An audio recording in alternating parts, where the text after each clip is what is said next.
This podcast is brought to you by Progressive Insurance.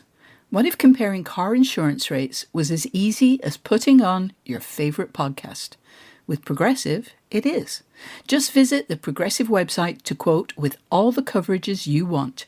You'll see Progressive's direct rate, then their tool will provide options from other companies so you can compare.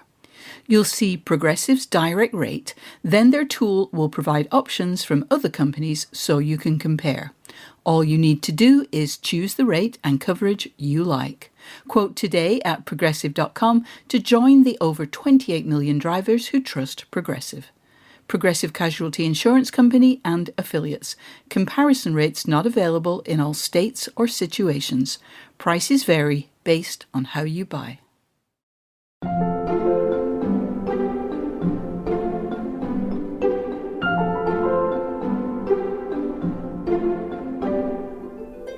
Type is storytelling, type is communication, and you want to tell whatever story you've been given.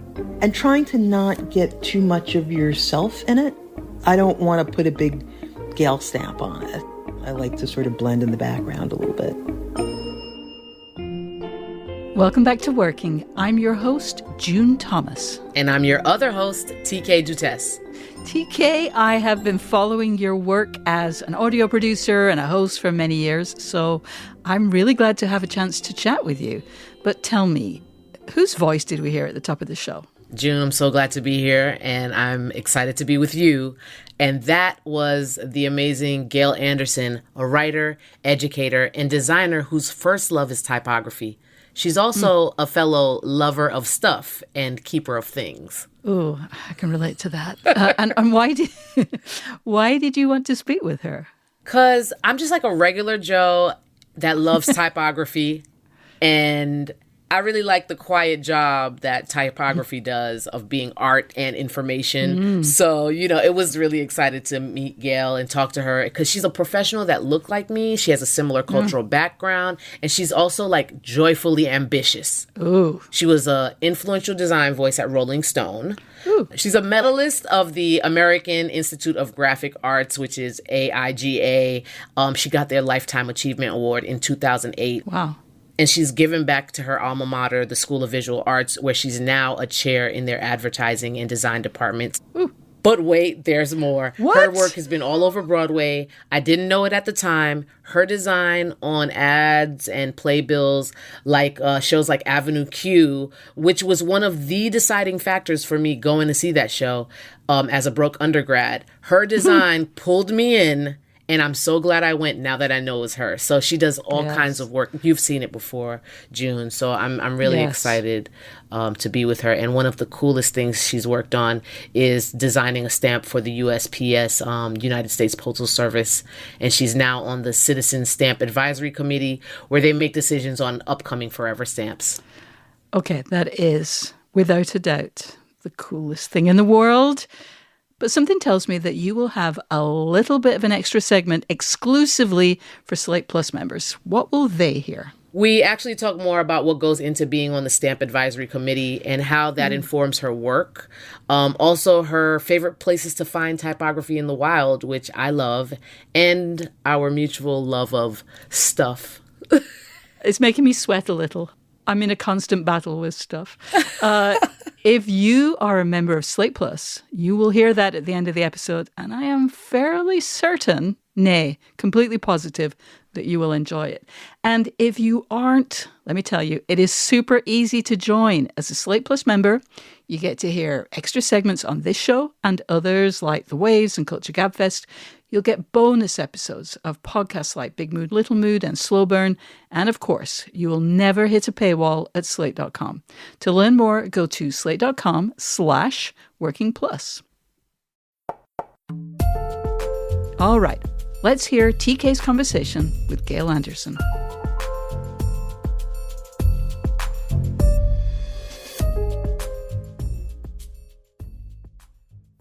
Hi, Gail. I'm TK. Hey. I'm so excited to be here with you. I'm happy to be here with you.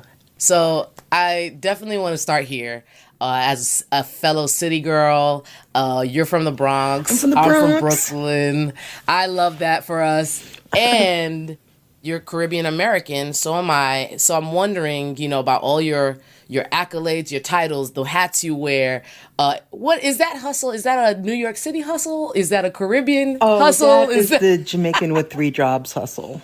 Yes. All that stuff of feeling like I've got to work 3 times as hard and get 10 times as much done. And part of it is the Jamaican hustle and being a woman, and just all of that stacked up together has made me, in the 40 years I've been doing this, it's more like 70 years, when you add up all the hours. Yeah. When you first started, because I'm always curious, I always think about how my parents, like, oh, you want to go, what does that mean? You want to go into audio? What is podcasting? Like, I can't even imagine. Yeah. What was that journey like for you? I think that for my family, they just wanted us to go to college. And I mentioned School of Visual Arts as the college I wanted to attend. And they're like, that's a school? I was like, yes, it is. And my art teacher at Cardinal Spellman in the Bronx suggested it. And I remember my dad saying, are you sure? Like, you want to do this art thing? And they were surprisingly supportive. And they certainly didn't have to be.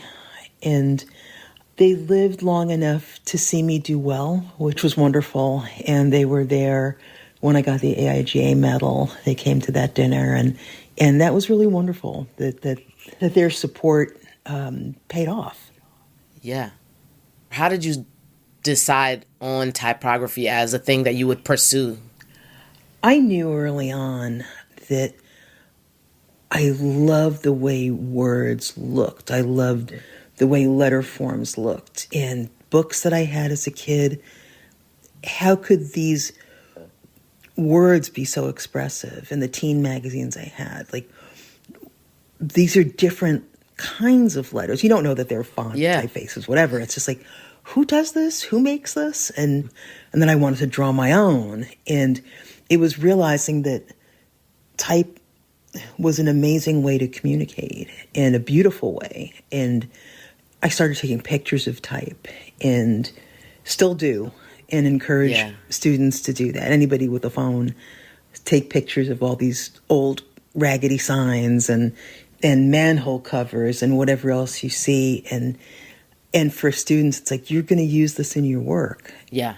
You just take all those little influences, and they get in your head, and you see it come out in your work. So you have work for Broadway and Rolling Stone and School of Visual Arts. How do you decide where to start a design? Like, the light bulb goes off in your head.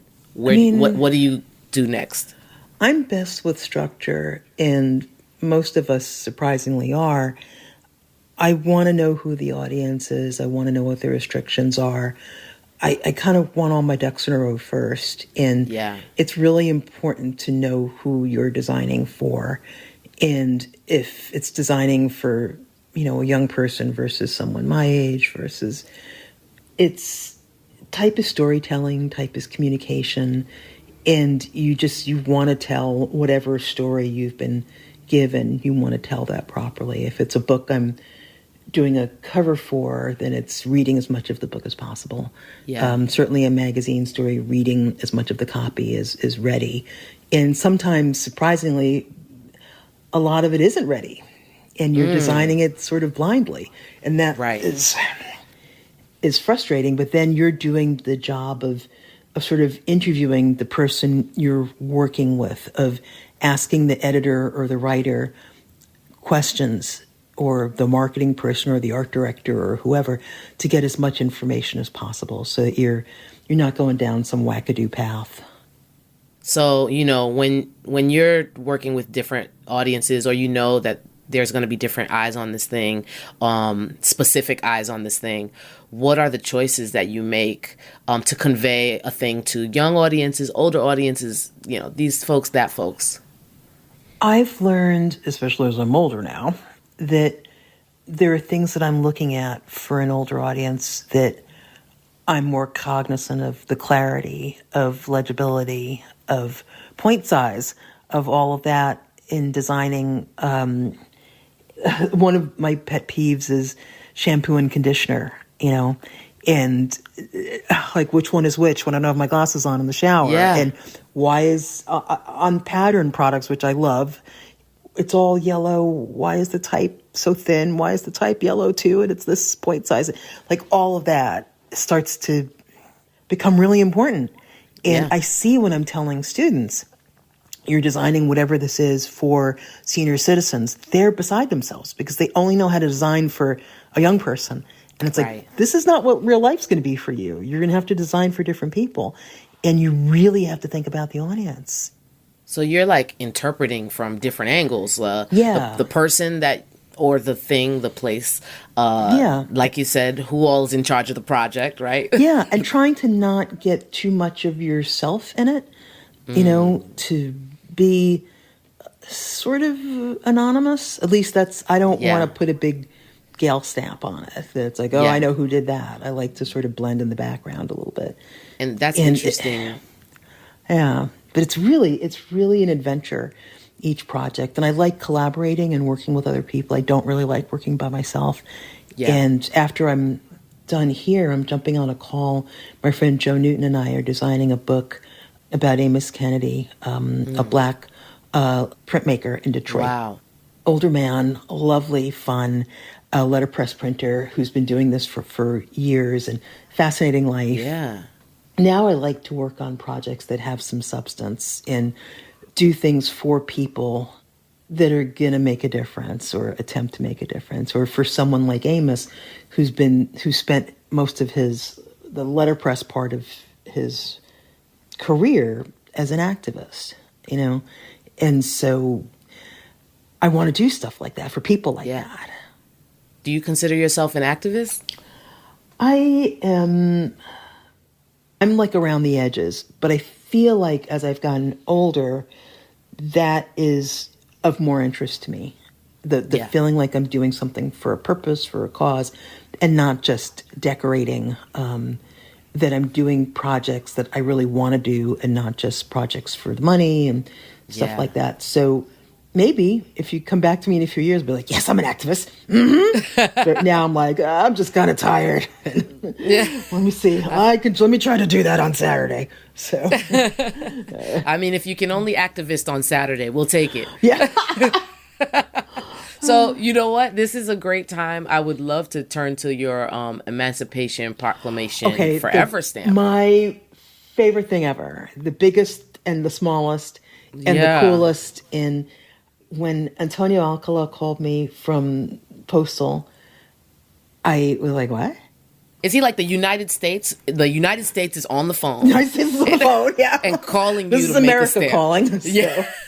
It was so exciting because it's something that, as a designer, you kind of dream about. And who gets to do something like that? And I want to describe it. Can you describe it for the folks that are listening?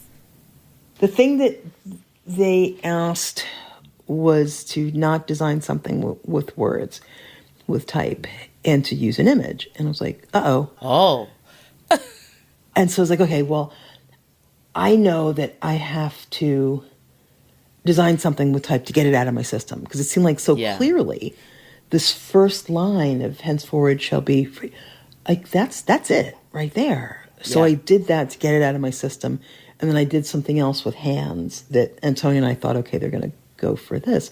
But in my heart, it was like, no, setting this type, the first line of the document in historical typefaces that were appropriate to the period, stacking it, setting it like an old playbill, a broadsheet, like this. I don't know, it seemed right to me, and I thought, oh man, too bad this isn't right to them. But I was like, this hand thing, like, okay, I could live with this, these interlocking fingers and some other stuff that I tried that wasn't. And fortunately, they're like, we like the type. Yeah. And like, good thing I did it, Yeah. And good thing Antonio showed it, because this was the right way to go. And we went down to Hat Show Print in Nashville to actually print it with the historical typefaces and not faking it on the computer. Okay. Jim Sherrodden, master printmaker, who both of us knew, let us set the type. So you went to a place. The oldest working letterpress in the country. Wow. And then we ran the first prints. And we cut it up and said, okay, well, this should be red and that should be the black. And it was so wonderful to be hands-on. Yeah. And to be off the computer and to do this in the appropriate way. Only later on to have somebody online be like, well, that face wasn't from 18. It was it's like, it's 5 years off, whatever. But, But in general, it was so cool. And then I didn't see it. I just wondered how it turned out. And I was invited to the first day of issue ceremony in D.C., and it was New Year's 2013, and it was at the last minute that I was invited and brought my sister and my nephew down.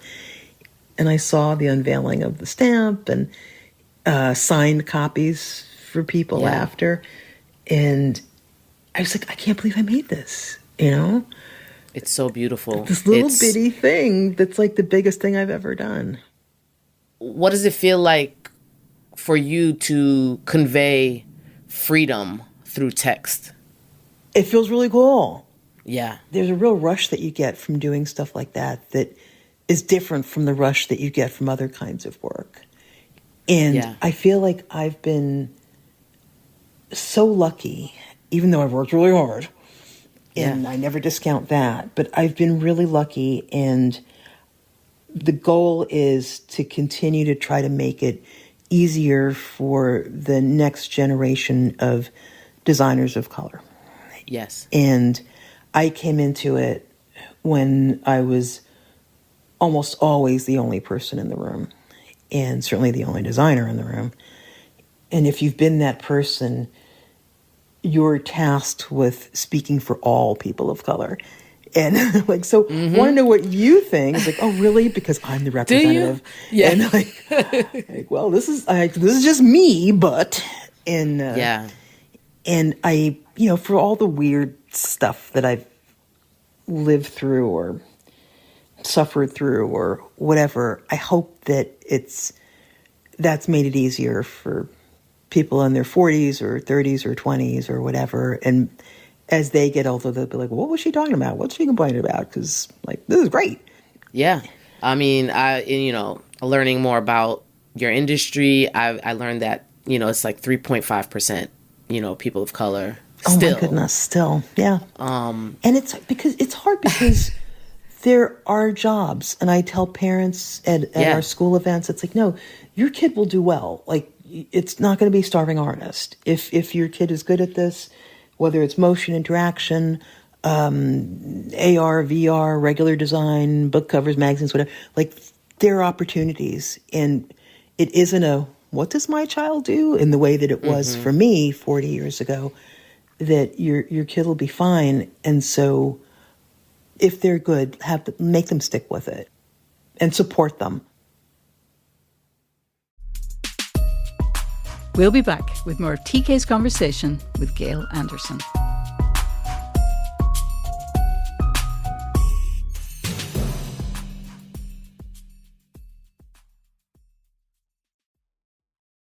If you like using debit over credit, don't you think it's time to also get rewarded?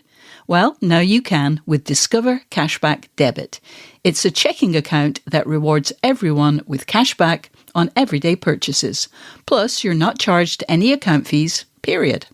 Whether you're moving, starting a new job, or headed into that next stage of life, whatever it is, Discover Cashback Debit is for everyone. Check out eligibility and terms at discover.com/cashbackdebit. Discover Bank, member FDIC. Labor strikes, climate change, your crappy office printer. What do they have in common? Come on, it's all about the money. Economics is everywhere and everything, fueling our lives even where we least expect it. If you're a fan of working and are curious to learn something new and exciting about economics every week, check out the Planet Money podcast from NPR. Planet Money is a different kind of world where the complex economy actually makes sense, where human stories supersede abstract theories. Listeners can learn, laugh, and be entertained. It's econ, down to earth.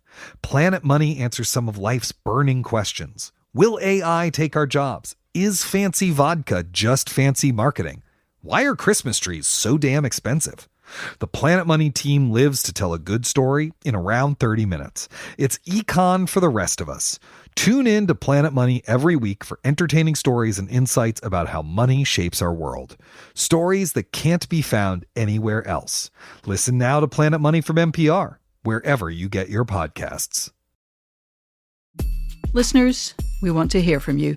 Every other Thursday on Working Overtime, we give advice. So please help us out by asking us questions. Tell us about your creative challenges. Tell us about things you've figured out so that we can share them with others. Drop us a line at working@slate.com. You could also send us a voice memo to that address. We'd love that.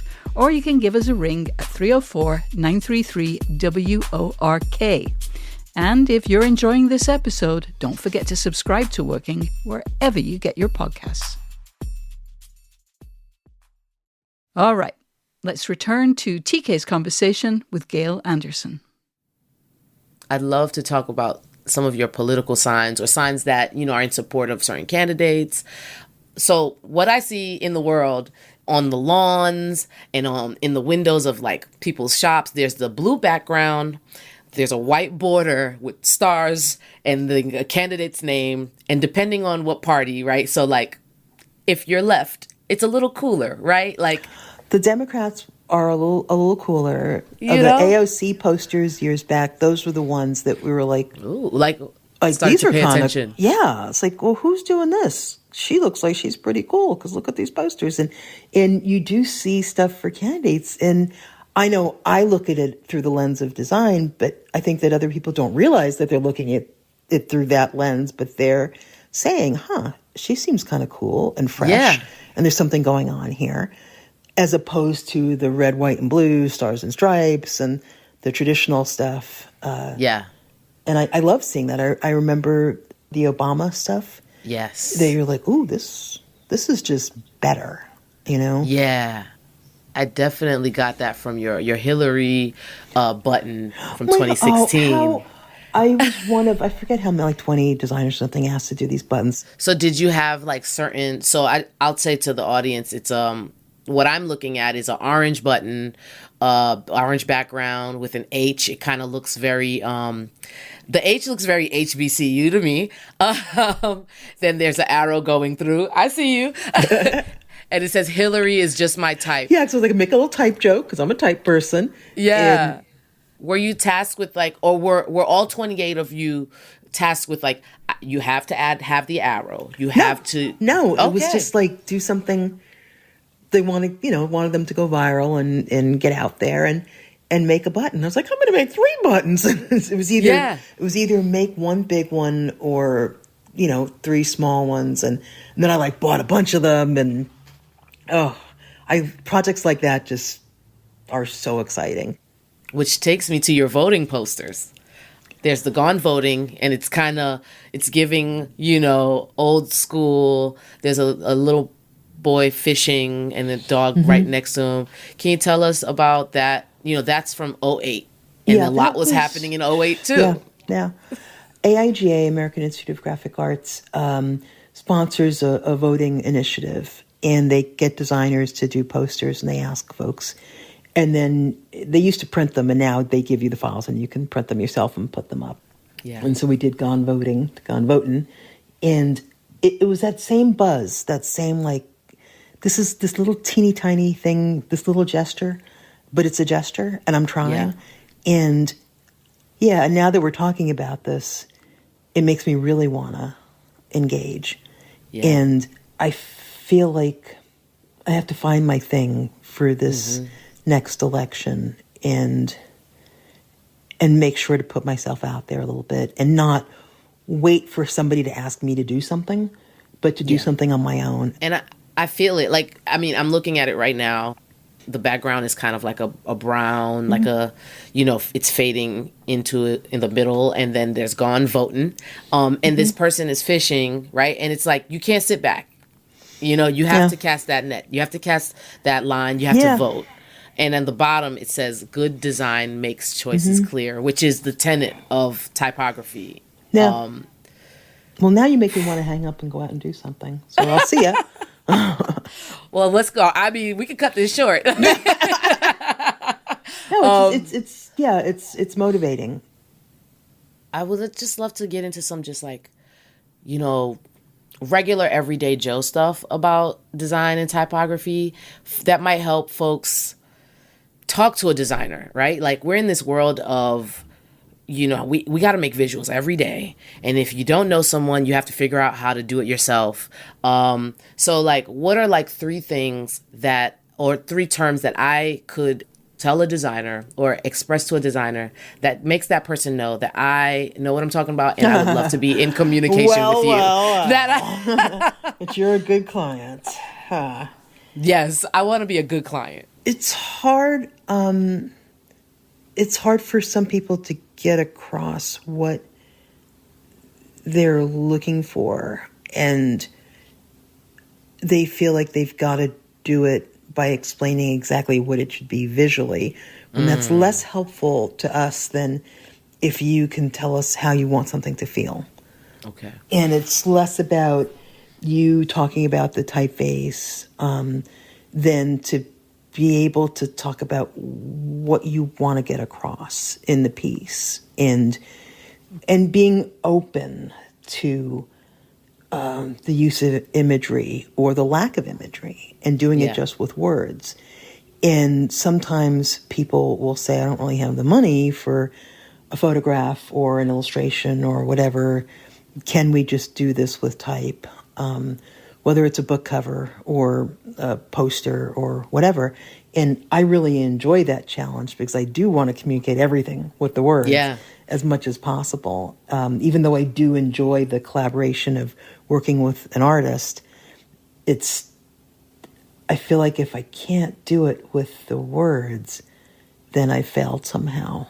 And I enjoy that challenge. So the more ammunition you can give us without getting into the specifics of thinking that you know exactly what it should look like.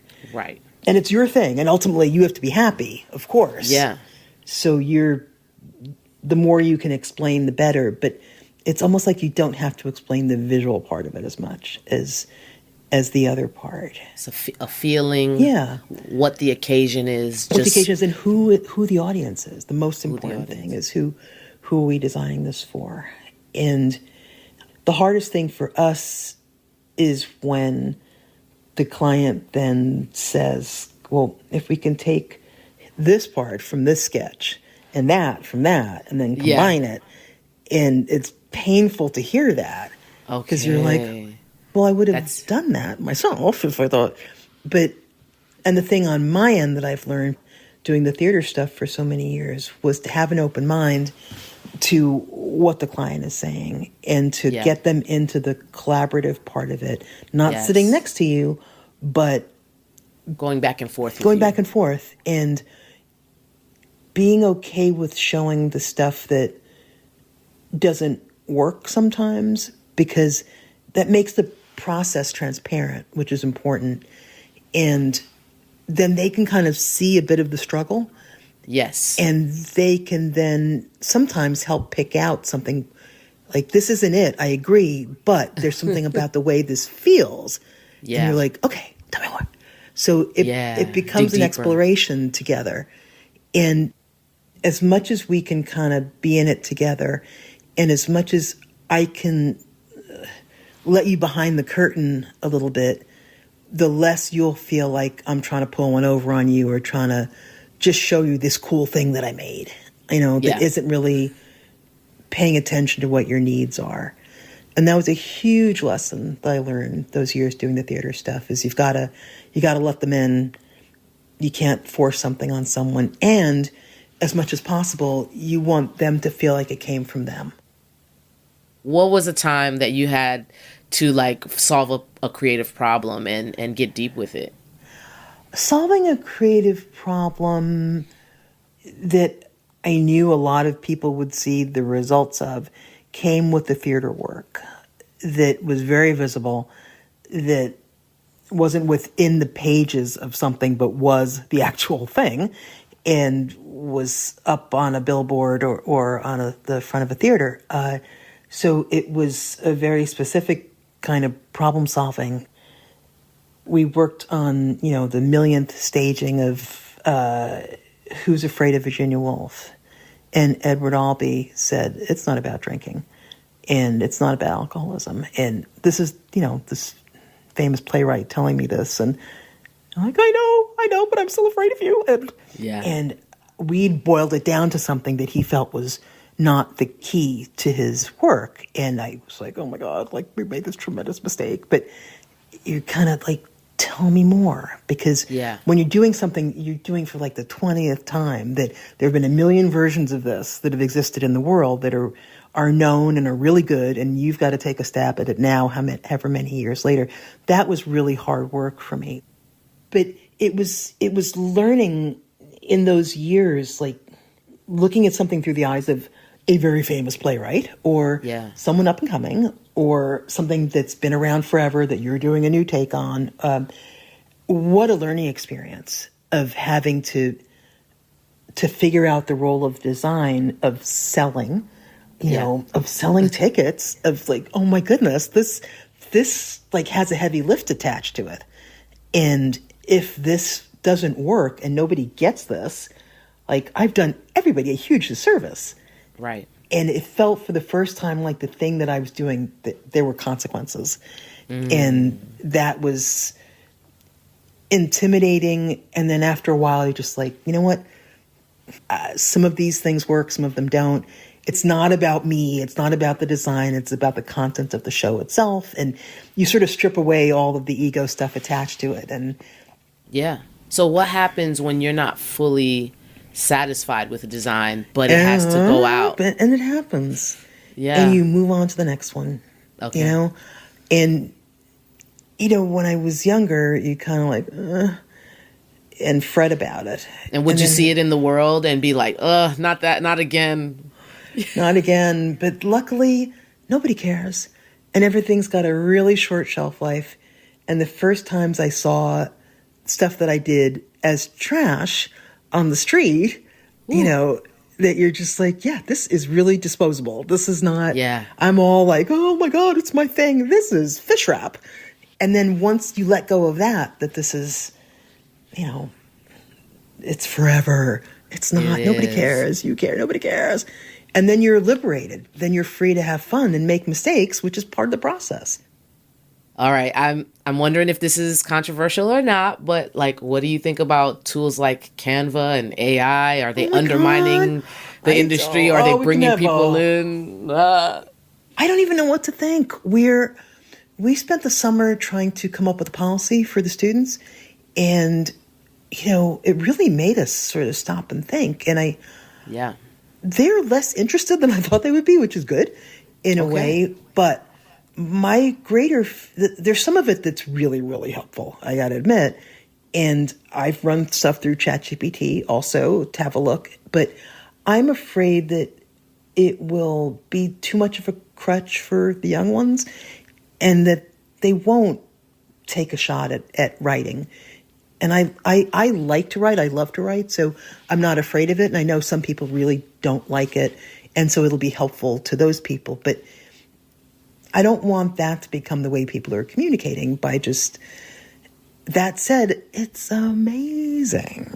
It's interesting because like and in terms of like tools like Canva for a person that is just I'm your everyday a non-designer, Joe Schmo. So like, does that threaten That's totally the industry? Yes. How do we break free from these kind of things? You don't break free because this is where we're heading. So it's that you're using it responsibly, and that there are small projects that you might want and don't want to spend a ton of money on, or know what you need and just need it to look nice to set the type or do whatever. And that's what that's there for, and you should have the freedom to do that. But for don't use it for your book cover. Don't use it for your book cover. Yeah, for your more, but again, I've seen software that does presentation decks for you and like, wow. Yeah. It's a little scary. And it makes me think, well, I'm glad I'm old because I'll be dead soon. But for somebody just starting out, like, oh my goodness. How do they stay encouraged, seeing all this? Because I know when Instagram came out, my photographer friends were besides themselves. And when there were different filters and, how do you stay encouraged then? We are always going to be necessary for our ideas. We are conceptual thinkers, and we will not be replaced by AI for that. There's some of the technical stuff that's made easier for us, for all of us, including designers. There's some that is still looks too much like AI when you look at it. Some of the design software that people are using, it's too you can see too mushy and too dark and it's like, yep, I know where that came from. But it's going to make some stuff easy and give us hopefully more time to spend on the concepts. And we will always be necessary for the strategy in all of that. But I think that we have to be really aware of it, and we can't fight it and say, this isn't happening and I'm not gonna, and blah, blah, because it's happening and you're gonna, and we might as well figure out how to use it to our advantage. Yeah. Gail, thank you so much for sitting with me and taking me through your creative process and just your whole life. I really appreciate you. Oh, this was really fun. Up next, TK and I will talk about how to access the emotions you want to evoke in a piece of work and learning from pet peeves. This episode is brought to you by SAP. First, the bad news. SAP Business AI won't help you generate cubist versions of your family's holiday photos. But it will help you understand which supplier is best to help you roll out your plant-based packaging in Southeast Asia, identify the training your junior project manager needs to rise up the ranks, and automate repetitive tasks while you focus on big innovations. So you can be ready for the next opportunity. Revolutionary technology, real-world results. That's SAP Business AI. This episode is brought to you by SAP. First, the bad news. SAP Business AI won't help you generate cubist versions of your family's holiday photos, but it will help you understand which supplier is best to help you roll out your plant-based packaging in Southeast Asia, identify the training your junior project manager needs to rise up the ranks, and automate repetitive tasks while you focus on big innovations. So you can be ready for the next opportunity. Revolutionary technology, real-world results. That's SAP Business AI. TK, I have to admit that until I listened to this interview, I kind of thought that most people were faking their interest in fonts. I know that is a bold statement, but no. Gail is awesome, and her insights into the expressiveness of typefaces made me realize that I had held a pretty stupid point of view. Also, I'm a huge stamp nerd. I know, could I be any cooler? So I loved hearing about the process of designing a stamp. And the Emancipation Proclamation stamp that she designed is, it's beautiful. It's evocative. And to go deep on the stamp nerdery a bit, that subject matter has an extra resonance because an earlier USPS stamp commemorating the proclamation, issued in 1963, was the first US stamp designed by a Black American. Absolutely. And I love that you know that. And that designer was George Olden. And I love his legacy because I imagine George is to Gail what Gail is to so many Black designers of the future. Yeah, that's a lovely thought. I love that. One of the things that I found fascinating was Gail's comment that when someone comes to her with a design commission, she really doesn't want them to tell her how they imagine the finished piece will look, but instead what emotion they want the work to express. And I think that's something that all creators should put a little more focus on, whether we're working with clients or on our own, really thinking about the energy they want the work to convey. TK, I know you've done a ton of work as an audio producer.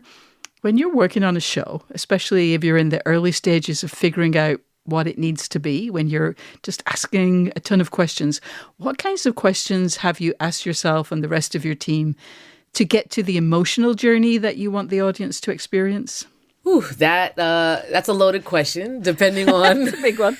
what type of show it is. But also, I mean, no matter what, right? Because we're trying to reach people. We're trying to and also not just reach them one time. We're trying to come back, right? We want to come be invited to your homes and your ears. So I try to learn who the client is, or the host of the show, because if it's, if the host is driving the emotional response. So I try to learn that, and I try to encourage my team to learn more about what they do and who they are as people, so that we can think in their language, because a lot of the work behind the scenes is thinking in the language of someone else so that they can express the thing that we're all trying to say as a team.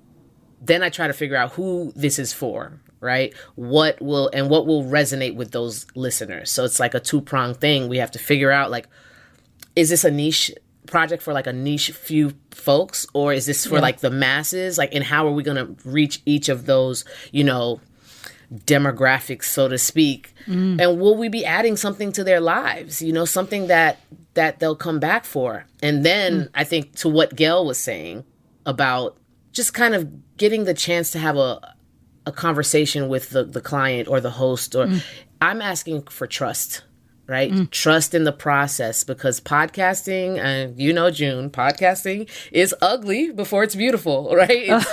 It's Totally. a lot of pieces, Yeah. a lot of do-overs, and then a lot of diplomatic conversations. But we mainly, as a team, we mainly need trust in the process, and trust that we'll come out with something that makes us all proud. Oh, my goodness. That's quite inspiring. I was also quite inspired by Gail's stories of soaking up examples of typography, snapping photos of manhole covers and just geeking out about old signage.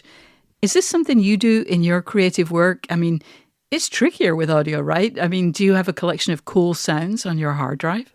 I don't have a collection of cool sounds, because I know myself and I can get a little obsessive. So I just look at stuff and I'm just like, oh, that's great. That's interesting. And next thing you know, I won't have a phone anymore. I won't have, my computer will be. So knowing that about myself, I have to calm down.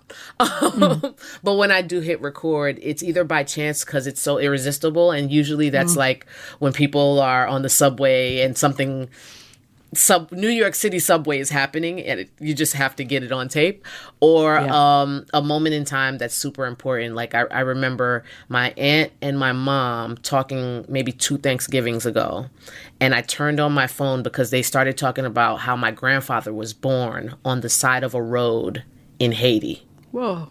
How his mother took him and gave birth to him and then walked back to her village. Oh. It was wild. Oh my God. So I try to keep my mind open for interesting times and interesting conversations.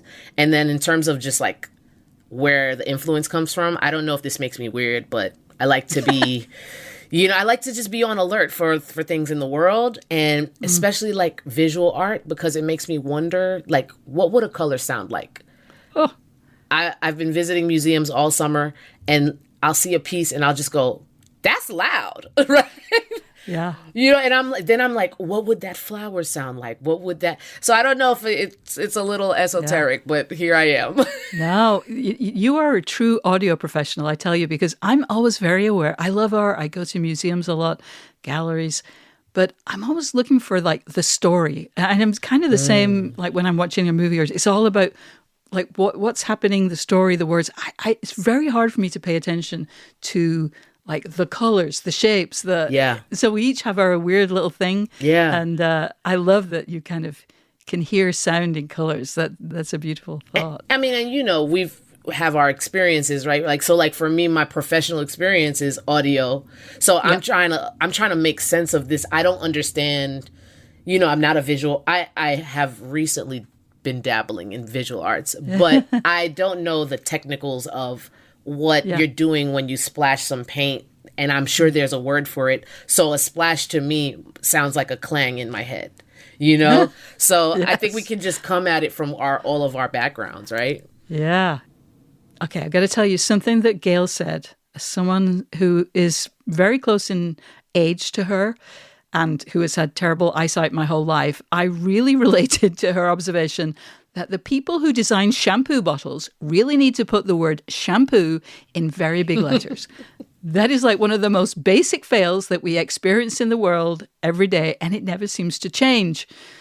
TK, I'm wondering, is there something that you have run into that has caused you to be like really attentive to make sure it doesn't happen in your own work? Oh my gosh. And I'm going to share one with you because I've been listening to podcasts for a long time, and I am extra fond of panel shows. If you give me a bunch of smart people talking about a topic, I will be there. I will be loyal. I will listen pretty much as long as you want to talk. But the more people you have, the more important it is that you introduce everyone. So whenever I am starting a podcast and the first speaker just says, we'll be hearing from, and just like goes through a list of names, and then we don't hear the guest voices, it makes me crazy because how will I know who's speaking? Right. I think, I guess people want to avoid the repetition of introductions, but I need to associate a voice with a name. So when I'm producing podcasts, I always make sure that we have introductions where people say their name or say something after their name is mentioned. And I know that seems really basic, but it is crazy how often people skip it. So I have to know, what is your pet peeve? Ooh, okay. First, just to join you on this shampoo party, I agree.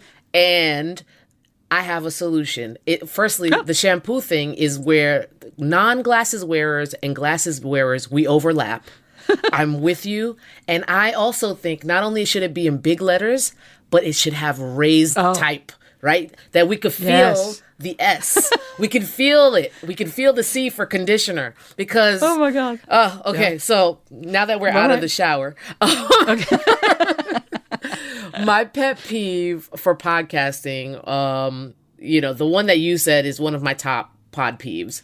Another one is when folks just open their laptop and think two people talking out loud or anyone talking out loud is podcasting, which, okay, technically, yes, a pod of sound. We could go back to the history of podcasting on another show. But they would have the audacity to upload 2 hours of unedited raving or they don't edit their guest and it ends up being a long advertisement for whatever the person is pushing, which I've been in the situation as a guest listening to another guest. It was one of those, it was a panel show. Yeah. And next thing you know, this lady's taken up 37 minutes. And then they uploaded all 37. No. So knowing that most people don't have all that time in the world for that kind of thing, I think we owe it to listeners to give the best representation of a conversation. So editing is key.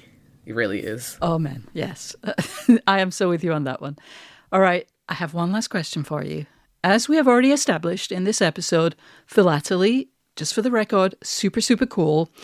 So, TK, do you have a favorite stamp design from the U.S. or anywhere else? I love the Toni Morrison design. The Toni Morrison Forever stamp. She looks beautiful and powerful. Toni Morrison has never taken a bad picture in her life. So, whoever did that stamp, I give them such kudos, but also they had such a great subject to work with. Yes. But what I didn't realize I would love so much, June, was the dinosaur design that is holographic when you move it around.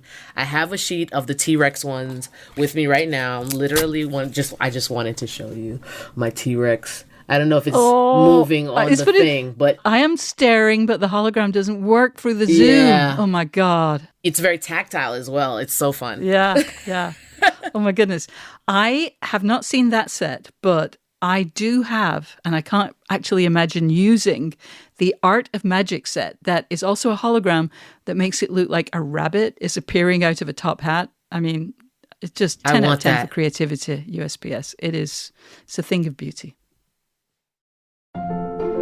That is about all the time we have this week, but we hope you've enjoyed the show. And if you have, remember to subscribe wherever you listen to podcasts.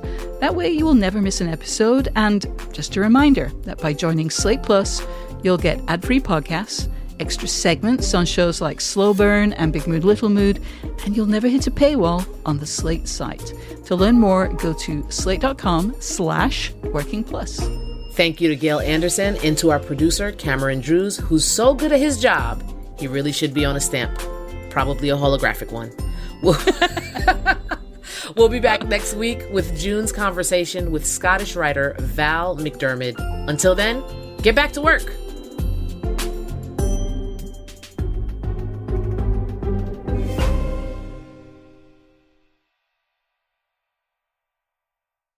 This episode is brought to you by SAP. First, the bad news. SAP Business AI won't help you generate Cubist versions of your family's holiday photos, but it will help you understand which supplier is best to help you roll out your plant-based packaging in Southeast Asia, identify the training your junior project manager needs to rise up the ranks, and automate repetitive tasks while you focus on big innovations, so you can be ready for the next opportunity. Revolutionary technology, real-world results. That's SAP Business AI. We made USAA insurance for veterans like James. When he found out how much USAA was helping members save, he said, "It's time to switch." We'll help you find the right coverage at the right price. USAA. What you're made of, we're made for. Restrictions apply.